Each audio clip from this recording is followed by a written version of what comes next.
sometime around 1910 or 1911, according to Ellen White's youngest granddaughter, Ellen White was approached by an evangelical publishing house. They wanted her to prepare a book manuscript just for them. Now, when the first edition of Steps to Christ was printed in 1892, it was printed by an evangelical publisher, Fleming H. Revell. And according, as near as we can tell from our records at the White estate, to try to figure out when this story happened that Ellen White's youngest granddaughter remembered, it was probably the same company, Fleming H. Revell. Whoever it was, they had arranged to come to Elmshaven, Ellen White's home in Northern California.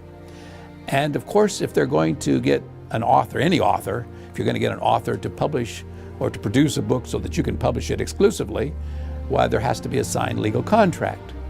And so they came to Ellen White's home at Elmshaven.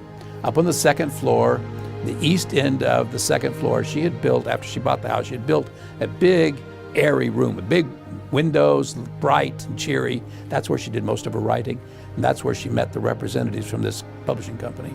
So they came. She was seated, as Grace told me, she was seated, and they were in a semicircle with their chairs kind of facing hers, but in kind of a half circle. And they began to talk to her about this book that they wanted her to produce just for them so they could have the exclusive rights to publish it.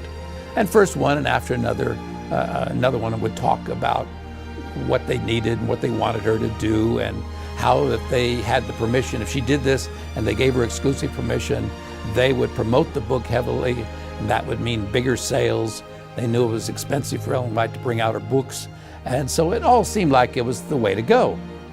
And when they got through with their presentation, they put the contract there in front of her, because she would have to sign a legal contract saying that she was going to do this and then give them exclusive rights to it. And she reached over to pick up her pen, and then she laid it back down. And they thought, well, Mrs. White's getting old. Maybe she doesn't understand what we need from her. And so they briefly went through their proposal a second time. Now, this time it was apparently not as detailed as the first presentation, but the second time she didn't even pick up her pen. She just changed the subject tactfully, started talking about something else. So her son, W.C. White, Willie White, took the men downstairs, seated them in the parlor. He came back upstairs and he found his mother still seated right where she'd been, same chair. And he knelt down next to her and he said, "Mother, you understand why these men are here?" "Yes." "You know they want you to produce a book for their publishing company?" "Yes." "Well, you know, if you're going to do that, you need to sign that contract they brought." He said, "In fact, I thought you were going to sign it. You picked up the pen and then you laid it back down. Why is that?" She said, "Willie, as I picked up that pen to sign that contract, I saw an angel standing behind the men gesturing. And I know I'm not to sign that contract. I don't know why, but I know I'm not to sign that contract." Well, Willie knew that if an angel had indicated to his mother not to sign the contract, those men could sit downstairs in the parlor for 6 months or a year, and they were not going to get a signature on the contract. So he went down and told them thank you for coming, but that his mother was not going to be producing the book for them. Now, what Ellen White did not understand then is very obvious today. Any Ellen White book can be published by any Adventist publishing house anywhere in the world. If she'd given exclusive rights to this non-Adventist publisher for that one book, we would have had to deal, as a church, we would have had to deal with that publishing house or its successor anytime we wanted to print that book. And God didn't want that. It just is one little reminder of how important Ellen White's books are to God, and therefore they should be that important also to us.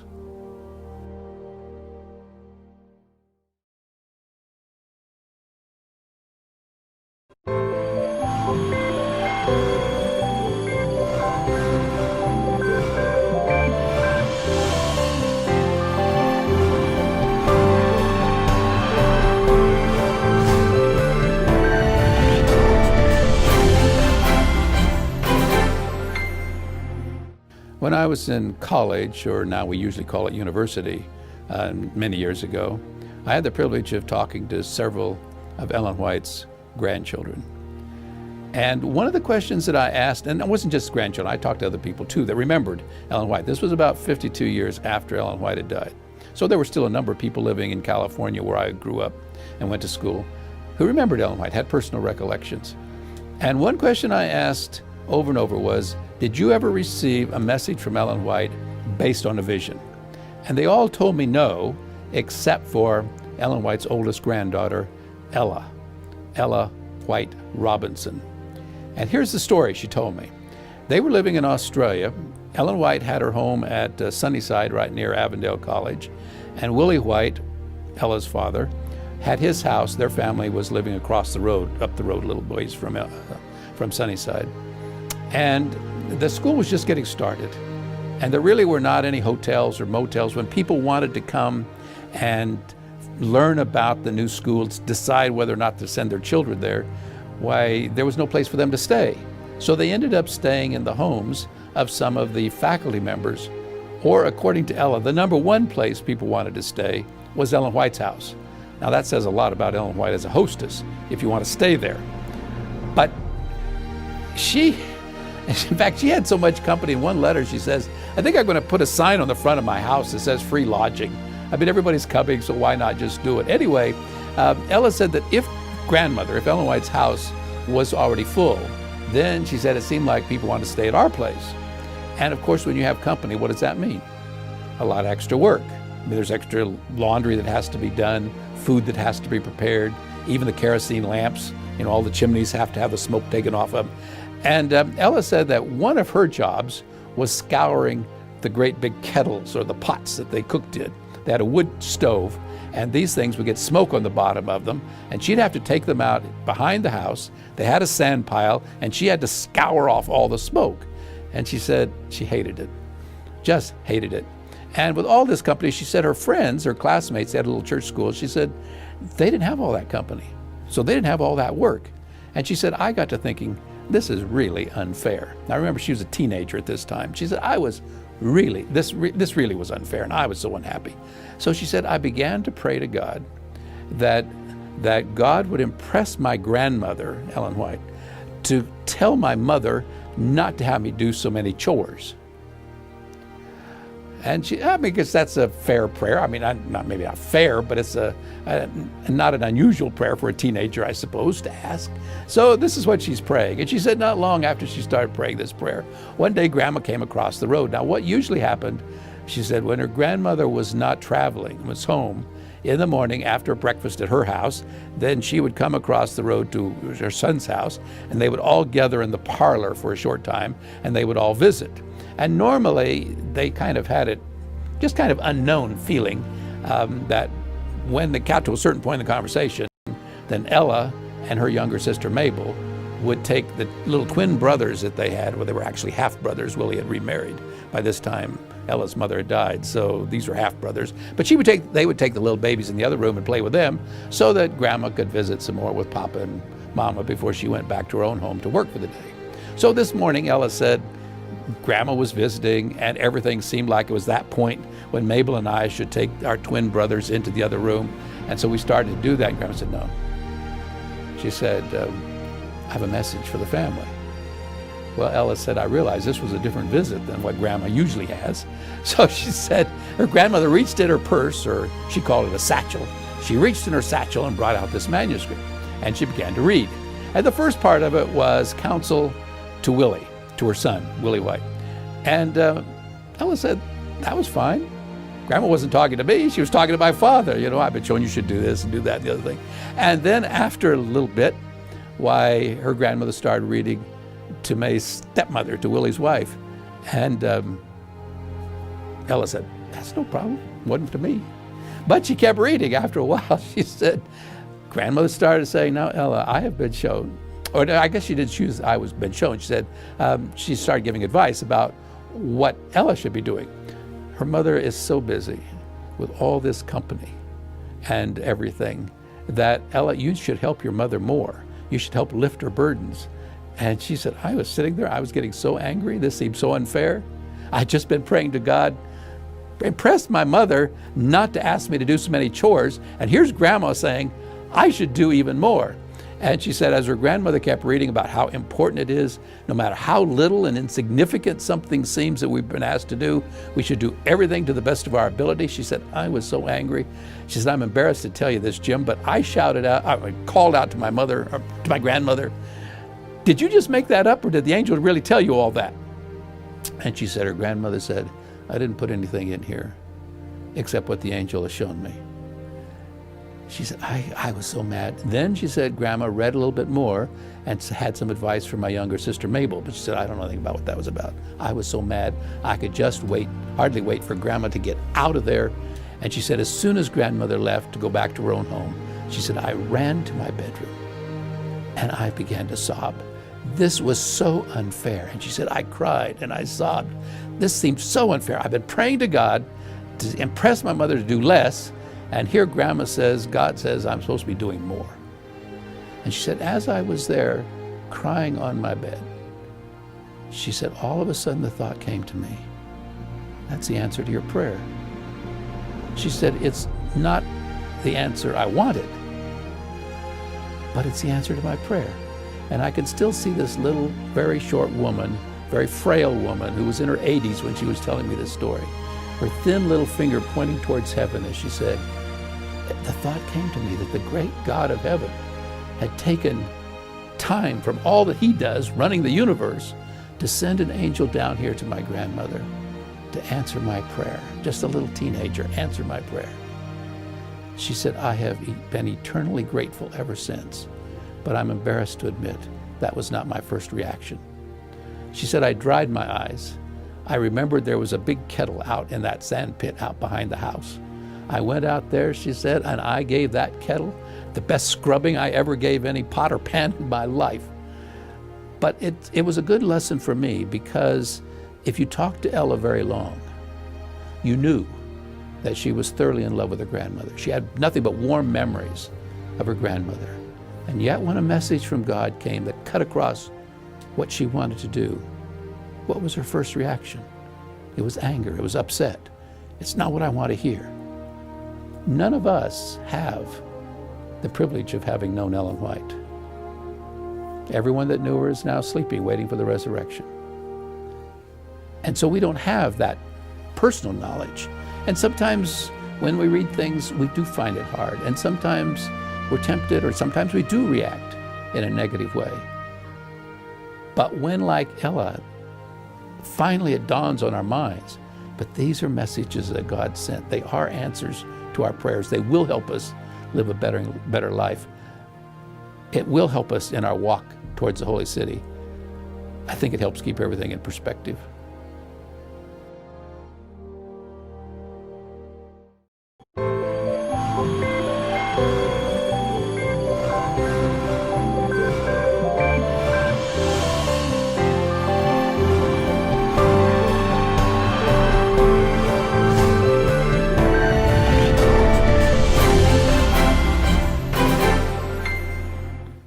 Some Adventists think that Ellen White was a very domineering, dogmatic type of individual, and that you wouldn't want to be around her.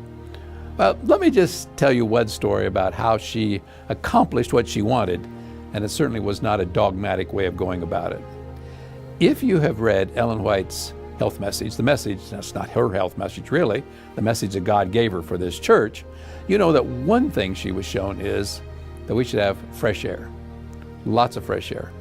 Especially back in the days before there was air conditioning, you should have your windows open, get fresh air. Well, she was preaching on this particular occasion, the Sabbath morning, in Healdsburg, California. And it was in the spring, and everybody was afraid if they had any fresh air, if the windows were open, they would all catch a cold and they would die of pneumonia. So all the windows were closed. But now, of course, Ellen White believed in fresh air. She slept with her windows open in her own home, and so she gets up to preach. And the elderly lady that was there that day that told me this story said, Sister White said nothing about fresh air. She just began to preach. She said after a while, she stopped in her sermon, and she said, I wonder if the deacons would mind opening the windows on this side of the church. So the deacons got up and lifted all the windows and opened the windows on that side of the church. And she said, Sister White began to preach again. After a while, she paused again, And she said, I wonder if the deacons would mind opening the windows on this side of the church. So the deacons opened the windows on that side of the church. This elderly lady told me that by the time Sister White sat down, she had every door and every window in the Healdsburg church standing wide open, but she'd never mentioned fresh air even once. Oh, she said, we all got the point, but that's the way Ellen White did it. She didn't make a big issue out of it, just would the deacons open the windows, would the deacons open the doors? And this lady said, I checked around and nobody got a cold. And we all had fresh air that Sabbath.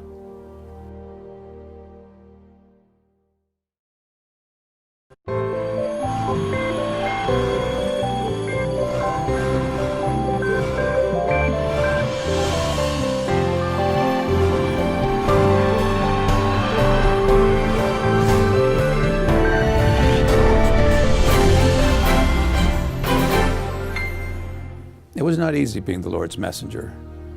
Ellen White had no control over the messages that God gave her to deliver. And some of them were quite difficult, and she acknowledged this.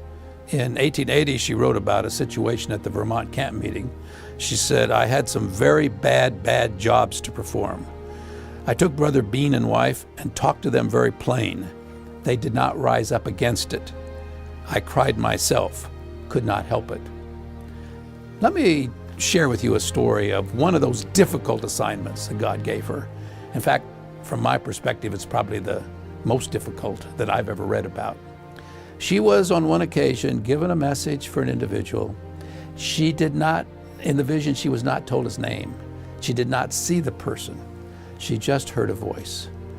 And she was told that when she heard that voice, she was to deliver a message. She didn't recognize the voice. Now, often when God would give her a message for someone, she would know who the person was. And Ellen White was human. And if you've got a bad job to perform, as she just wrote about, why, you could think about it, and I'm going to meet this person, and what am I going to say, and that kind of thing. But she had no advance warning. She was heard a voice in this message and given a message. She didn't know who that person was. So she didn't know when she was going to see the person. Not too long afterwards, she and her husband, James, arrived at a camp meeting. They got settled, and they walked over to the main tent where a meeting was going on. She seated James in the tent, and then she proceeded to walk down the center aisle of that tent. Now, as near as I could tell from the way the story is set up, there were chairs on both sides. Sometimes chairs are in the middle and you have aisles on each side. Apparently this was, the way the seats were here was there was a center aisle. And she begins to make her way down that center aisle towards the voice that she had heard, and she knew she had to deliver the message. From years of experience, she knew that she had to do what she was told to do, and she had been told, when you hear the voice, deliver the message. Now, the story doesn't tell us this, but in my imagination, I can picture people there in that congregation as the sermon is being preached. There goes Sister White, whispering to each other, there goes Sister White. I wonder what's happening. Well, look, she's walking right down there towards where the preacher is. Well, back to the story as it's come down to us. She got right to the front of that whole tent, right below the pulpit, and she looked up at the man that was preaching, who stopped at this point, and she said, Brother, I have been shown that you have no right standing in that pulpit preaching to this congregation. Now, how would you like to deliver a message like that to a preacher who's in the middle of a sermon in front of a full congregation? But that wasn't all. She went right on. She said, I have been shown that you have on this campground a woman that thinks she's your wife, and you have children here who call you father. But she said, I've also been shown that and she named another state in the United States, that you have a woman there that thinks she's your wife, and you have children there who call you father. You have no right standing in that pulpit preaching to this congregation. Now, when you go to the seminary, they teach you to have some kind of a conclusion to your sermon. I don't know what kind, this man probably never went to a seminary, but he certainly would have had a conclusion. And this was not it. But obviously the sermon is concluded. He's through. He's out of there. He's off the platform. He's gone. And Ellen White is left to deal with this shocked congregation. Because here was this man living a double life. This was back in the early days before there was communication, easy communication. He was gone doing evangelism much of the year, so he just conveniently had a family in this state, and he had another family in another state, and so here she is with this congregation. And I think as a human, since Ellen White was a human, and we often forget that, but she was a human being, I think she must have just sighed a prayer of gratitude to God when out in the congregation a man stood up and said, "I'm Elder so-and-so's brother, and everything that Sister White just said is true. Several years ago, my brother confided in me that he was living a double life, but he made me swear that I would not tell anyone. But what Sister White just said is true." Maybe that helps us understand what Ellen White wrote in 1874 to Elder J.N. Loughborough, a pioneer minister. "I have felt for years that if I could have my choice and please God as well, I would rather die than have a vision. For every vision places me under great responsibility to bear testimonies of reproof and of warning, which has ever been against my feelings, causing me affliction of soul that is inexpressible. Never have I coveted my position, and yet I dare not resist the Spirit of God and seek an easier position." It was not easy being the messenger of the Lord.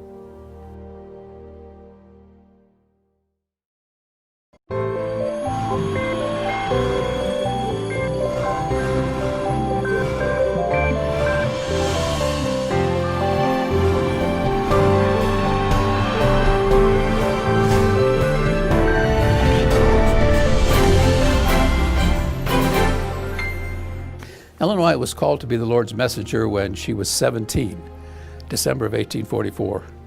For the next 70 years, she tried to call people to the Bible. She was constantly uplifting the Bible, tried to urge people to read the Bible, and she also urged people to give their lives to Christ. When she was very young, there were not, at this point, there was nothing that was printed, or hardly anything that was printed, and there was hardly any way for people to know, unless they heard her speak, to know what her teachings were, what her beliefs were, etc. But one of the things that God did that was quite miraculous was to have her hold Bibles on various occasions. Now, many people have heard about the big Bible that we have at the White Estate, at the main office of the White Estate of the General Conference. It's a great big book. It belonged to her parents. And on one occasion when she was 17, so just a short time after God called her to be his messenger, she held that Bible out on her left hand for 30 minutes. It weighed about 18.5 pounds. She held some other Bibles. This one, this time, was closed. It was just out on her left hand, and she was talking and looking the other way. Obviously, if she wasn't in vision, there was no way she could, frail little girl like she was, could hold a Bible like that. On other occasions, she held smaller Bibles. Sometimes she held them open, sometimes closed, but sometimes open. And while she was looking the other way, she would turn and point to texts of Scripture. All of these were a reminder to those early believers, and as I say, in the early days before we had many writings, many things published by her. It was a way for God to point out the centrality of Scripture, and her whole ministry, as I've said, was uplifting Scripture and pointing people to Jesus. In fact, in her first little book, published in 1851, you can now find this in Early Writings because it's been reprinted in the book Early Writings, she closed her first little book by saying, "I recommend to you, dear reader, the Word of God as the rule of your faith and practice." That's the beginning of her ministry. Towards the end of her ministry, in 1909, she attended the last General Conference session that she actually was able to go to. In fact, there was one in 1913, but she was too old to go, so she didn't attend the 1913. So 1909 was the last one. She spoke several times to the delegates that had assembled in a tent. If you can imagine a General Conference session being held in a tent, but in a tent in Tacoma Park, Maryland. The last day she came to say a few words of farewell. She felt it probably would be the last time she would ever be able to stand in front of the delegates that had assembled from around the world to conduct the official business of the church. And as she spoke to them, she finished her few remarks, and then she turned around and began to walk back to her seat on the platform when she thought of one more thing. She turned around, came back to the pulpit, to the podium. She picked up the Bible that she had been using in her talk. And with trembling hands, the 82-year-old servant of the Lord held out the Bible to the delegates. And she said, "Brothers and sisters, I commend unto you this book." Those were the last words Ellen White spoke at a general conference session, commending once again, as she had throughout her entire career, the Word of God to this church.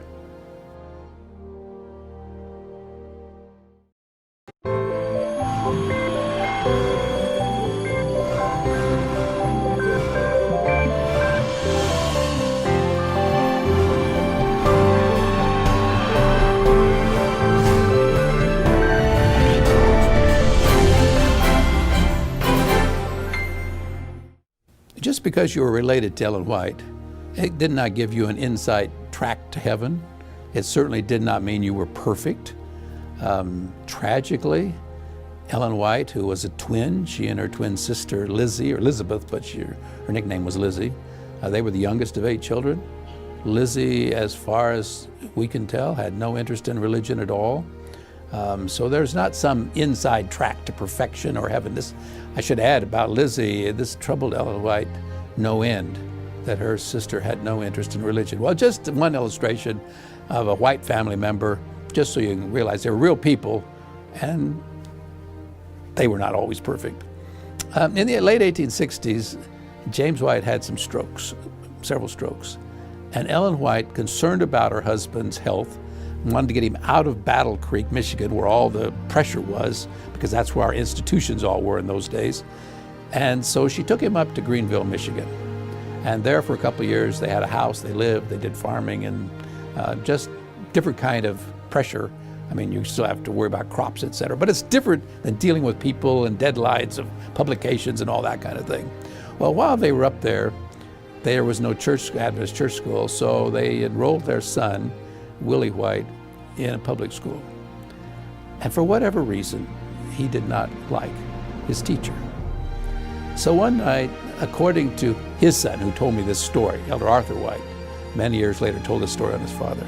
One night, Willie and a classmate got into the schoolroom, came in through a window, got into the schoolroom after hours.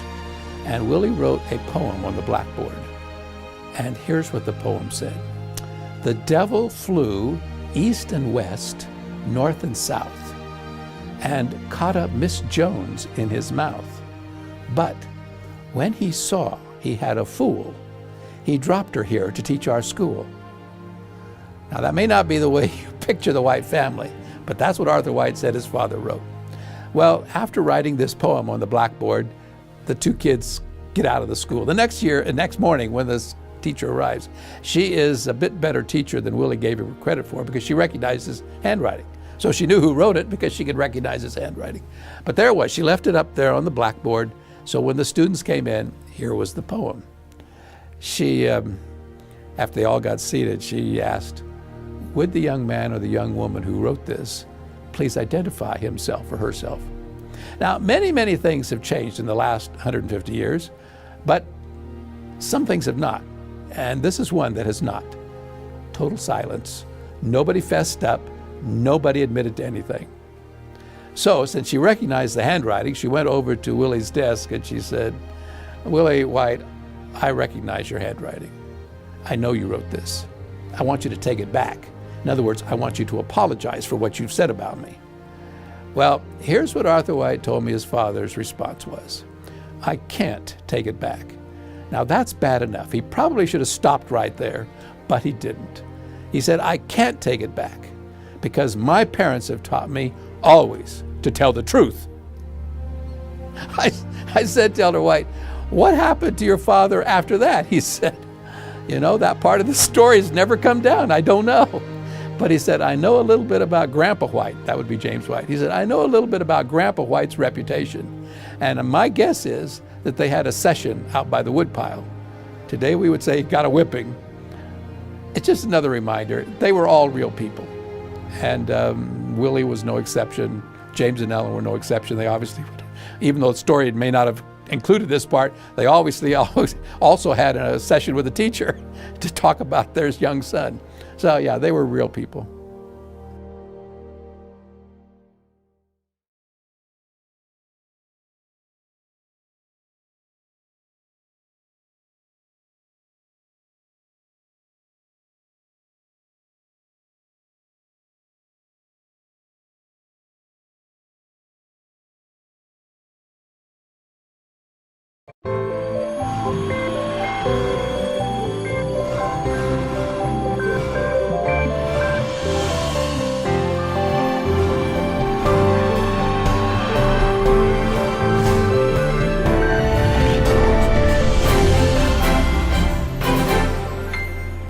One thing that people remembered about Ellen White were her prayers.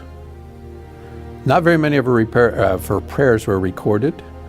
Occasionally when she was speaking, giving a sermon, and she would pray at the end of the sermon, the secretary would take down the prayer. But we do not have very many of her prayers actually recorded. But the people that remembered them, they were very moved by Ellen White's prayers. HMS Richards Sr., the founder of the Voice of Prophecy, was a young man in 1909. He was a teenager in 1909 when Ellen White came to Boulder, Colorado. It was her last trip across the United States, and so she stopped at Boulder, and they were having a meeting there. And he would recall that it was in a building. He thought it had 8 sides and had an iron roof. I think it was the Chautauqua building, actually, but he doesn't call it that. Anyway, she spoke. And he said that when she spoke, of course this was without any microphone, so she's having to project her voice. He said that she could project her voice, everyone could hear her, and it began to rain on that iron roof. And you can imagine all the noise when the rain is coming down. He said she went into a real preaching voice and she just talked right above the rain. But when she got through, of course, she was quite tired, and her son stepped up to where his mother was still speaking and said, you know, I think maybe you've got a long trip yet. Maybe we should stop now. And she said, no, I want to pray for the people first. Now, Harold was 14 or 15 at the time, Harold Richards. He said he was seated on the front row. He'd come early, wanted to make certain he could hear Ellen White, be close to Ellen White. His father had met Ellen White, and he wanted to listen to her very well, intently. And he said when she knelt down by the pulpit to begin to pray, it wasn't our Father, it was my Father. And he said she began to talk as if she were having a conversation with God. He said he'd never heard a prayer like it. He said before long, out in the congregation, you could hear people beginning to weep and cry. She wasn't using any dramatics. She was just talking to God about this congregation. And he said that when she preached, he said it was like a grandmother, just an elderly grandmother giving a warm sermon. But he said when she prayed, God honored her, and many people's lives were changed during that prayer. He said he'd never, in fact, he recalled that as she was praying, he said, I was afraid to open my eyes. He said, I was certain that if I opened my eyes, I would see God right there next to her. It was that intimate as she poured out her heart on behalf of that congregation. He said as long as he lived, he would never forget that prayer that he heard as a teenager there in Boulder, Colorado.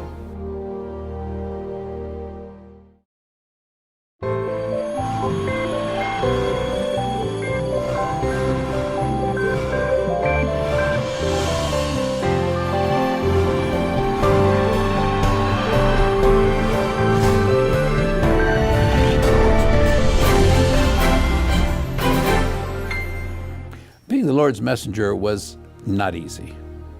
For instance, you couldn't wake up in the morning and say to yourself, well, let's see, Lord, if you're thinking about giving me a vision today, I think about 2 this afternoon would be a good time. This morning I've got so much to do, you know, James, I've got to get him off to work, I've got to get the boys to school, and then I need to write some letters, and then of course I need to go visit some people. And if you're thinking today about giving me a vision, why don't you do it about 2 this afternoon? Didn't work that way. God chose when a vision would be given. Let me just give you one example of a time when I think if Ellen White had had her way, she would not have had the vision when she did. In March of 1858, James and Ellen White were traveling among the scattered little groups of Sabbath-keeping Adventists. And I say Sabbath-keeping Adventists because we didn't take the name Seventh-day Adventists till 1860. So we didn't even have a name yet. But there were several groups of Adventists in the state of Ohio, and they had traveled to various places. And on the weekend of March 13, 14, 1858, they had come to a little place called Lovett's Grove, Ohio. There was a schoolhouse. We had no church building there, so they were holding the meetings that weekend in the church house, or in the schoolhouse, excuse me. And everything was going fine, except on Sabbath, a little baby son of one of the members died. And so, because James White was there, they asked him if he would stay over and have the funeral on Sunday, which he agreed to do. So he had the service, and when he was through, Ellen White stood up and she began to offer a few words of condolence to that grieving family about their little baby boy that had died, that James had just had the service for, when all of a sudden she went into vision. Now, usually when Ellen White went into vision, she would call out, "Glory to God," sometimes repeating it 2 or 3 times. The record we have is that it sounded every time when she would say, "Glory to God, glory to God." She's physically right there, but it sounded like her voice was getting further and further away. Did that happen this time? We don't know, because there's no record specifically, but that would have been typical. She was in vision for 2 hours. Now, funerals in America are usually very somber occasions. It's not something you would normally want to interrupt. And I'm sure if she'd had her choice, she would not have chosen that venue for this particular vision. But what did God show her? Well, among other things, he showed her what we today call the Great Controversy. It was the Great Controversy vision. And if you stop to think about it from God's perspective, what better place to talk about what Satan has done, the results of sin, the impact of this rebellion that began in heaven, than at a funeral. I mean, right there is the best object lesson, this innocent little baby having just died the day before. Well, she was in vision for 2 hours, and when she came out, she shared a little bit about what she'd been shown. And others took the casket then to the graveyard to bury the little baby. And she and James then waited, I guess it was the next day, they went on towards Jackson, Michigan. They were headed back from Ohio, the state of Ohio, to Michigan, to eventually to Battle Creek, where they lived. As they were traveling on the train up to Jackson, Michigan, Ellen was describing to her husband a bit more about what God had shown her in the vision. As Dr. Roger Kuhn says in his book, he said, "I think on that train was an unseen, non-paying passenger." And that non-paying, unseen passenger was listening intently to what Ellen was describing to James as to what God had said about what this non-paying, unseen passenger had done ever since he rebelled in heaven. And when he heard that God had told Ellen everything, he determined that cannot be published. I cannot allow that to be published. Well, the Whites got to Jackson, Michigan. They were met there by some early believers. In fact, the earliest Sabbath-keeping Adventists in the state of Michigan, the Palmers, Dan and Abigail Palmer. And Ellen White then went to their home. They were going to spend a day or two and then travel on to Battle Creek on the train. And while she was there, she had a stroke of paralysis. She was only 31 years of age. They didn't think that she was going to live. They prayed for Ellen White, sent the word around, brought in several other Sabbath keepers to pray for Ellen White. She finally got enough strength so that she could get on the train. James could help her and they could make it back to Battle Creek. But she herself later wrote that she didn't think she'd ever see her boys again. She thought she was going to die from this stroke of paralysis. When she got home, she was so weak they put her to bed. She tells us that eventually she got to where she could write 1 page, and then she was too exhausted and she could not write anymore. Eventually she could write a page a day. She had to wait she said she waited 3 days before she could write the 2nd page. Then she got to where she could write a page a day and then several pages a day. And eventually she completed the manuscript for what we technically call Spiritual Gifts, Book 1, but it's really the first edition of the Great Controversy. After she had finished the manuscript, so a couple months later, after she had finished writing the manuscript for that first edition, but before it was actually printed, God gave her another vision and showed her that the stroke of paralysis that she had suffered in Jackson, Michigan, in the home of the Palmers, was Satan trying to kill her.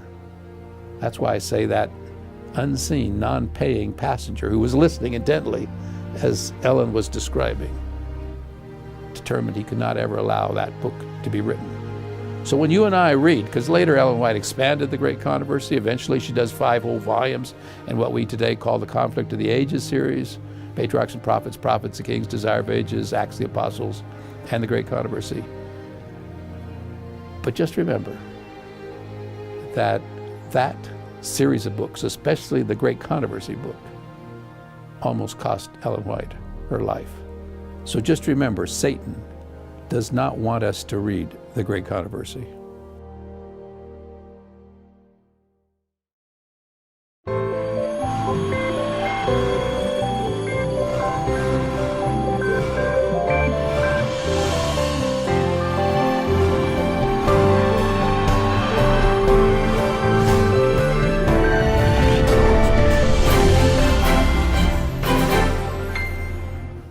One time I was visiting with Ellen White's oldest granddaughter, Ella White Robinson. She had many memories of her grandmother. She was 33 when Ellen White died in 1915. So when I asked her the following question, she had a number of things she could choose from. I said, Ella, of all of your recollections of your grandmother, what is your absolute favorite memory? And here's what she told me. She said her grandmother was preaching one Sabbath. She was wearing a loose-fitting black sack dress. We've all seen pictures of Ellen White, so we can picture in our minds what Ella was describing. And she said as her grandmother was talking that Sabbath, she was talking about the matchless love of Jesus for each one of us. She said the congregation was listening. They were into the message that Ellen White was presenting. And she said right in the middle of her sermon, her grandmother stopped. She paused, stopped, and looked up as if she were looking into the very face of Jesus, and she said, "Oh, Jesus, how I love you, how I love you, how I love you." She said a hush came over the congregation.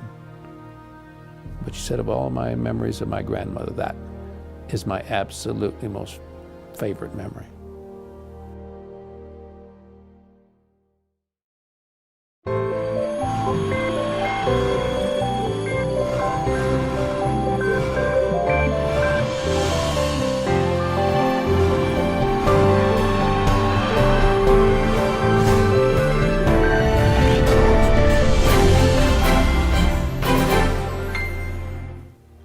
Ellen White was a good hostess.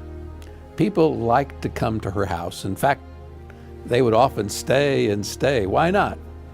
As I said, she was a good hostess. She had good food. She had a big garden. She had fruit trees. So people would come and stay. And meals were special times at Ellen White's home. Especially in the later years of her life, she had a cook because she was doing so many things and she had a big staff. So she had someone who would prepare the meals so that Ellen White didn't have to do the cooking herself. Now, there were some rules at Ellen White's house that made it very pleasant when you came together to eat. One rule was nothing unpleasant is to be brought to the table. Ellen White's view was you have all day to talk about your problems. If you're having a bad day, well, we could talk about it, but not at the meal table. So if you rule out any kind of negative conversation, you automatically have nice conversation during a meal. So that was one thing. Ellen White was happy to talk with you after the meal, but nothing unpleasant could be discussed at her table. Also, she had another rule that the grandchildren liked, and that was, I've summarized it this way: if you don't like it, pass it on. Everything was served family style. So the cook would bring in a bowl of potatoes or corn or beans or whatever, peas, whatever, and it would be passed around. And Ellen White had a rule: if you don't like something, don't say, yuck, I don't want carrots today. just pass it on. There's going to be more food coming. And as the granddaughter that was telling me about this rule said, this was Grace, said, there was good food at Grandma's house. So there was going to be plenty of food. If you don't want to, just pass it on. So no wonder people like to come and stay, because as I say, she was a good conversationalist, a good hostess. She had nothing but pleasant conversations at her table, and she always had good food.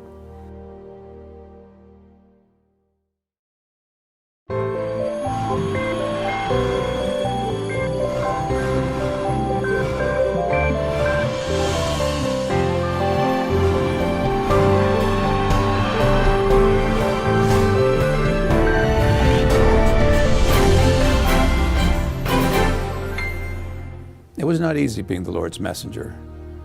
Ellen White had no control over the messages that God gave her to deliver. And some of them were quite difficult, and she acknowledged this. In 1880, she wrote about a situation at the Vermont camp meeting. She said, "I had some very bad jobs to perform. I took Brother Bean and wife and talked to them very plain. They did not rise up against it. I cried myself, could not help it." Let me share with you a story of one of those difficult assignments that God gave her. In fact, from my perspective, it's probably the most difficult that I've ever read about. She was on one occasion given a message for an individual. She did not, in the vision, she was not told his name. She did not see the person. She just heard a voice. And she was told that when she heard that voice, she was to deliver a message. She didn't recognize the voice. Now, often when God would give her a message for someone, she would know who the person was. And, Ellen White was human. And if you've got a bad job to perform, as she just wrote about, why, you could think about it, and I'm going to meet this person, and what am I going to say, and that kind of thing. But she had no advance warning. She was heard a voice in this message and given a message. She didn't know who that person was. So she didn't know when she was going to see the person. Not too long afterwards, she and her husband, James, arrived at a camp meeting. They got settled, and they walked over to the main tent where a meeting was going on. She seated James in the tent, and then she proceeded to walk down the center aisle of that tent. Now, as near as I could tell from the way the story is set up, there were chairs on both sides. Sometimes chairs are in the middle and you have aisles on each side. Apparently this was the way the seats were here, was there was a center aisle. And she begins to make her way down that center aisle towards the voice that she had heard, and she knew she had to deliver the message. From years of experience, she knew that she had to do what she was told to do, and she had been told, when you hear the voice, deliver the message.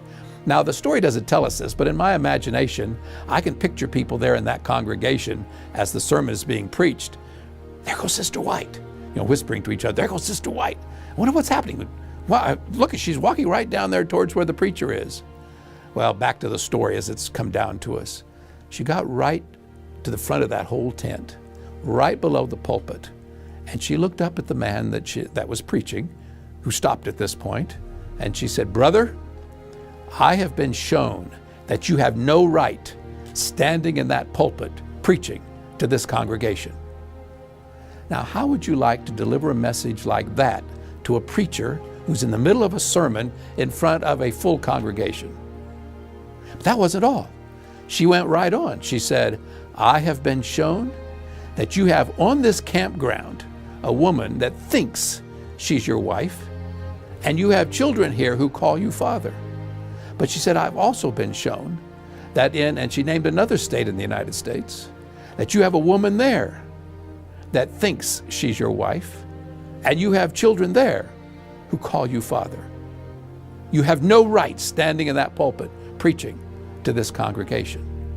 Now, when you go to the seminary, they teach you to have some kind of a conclusion to your sermon.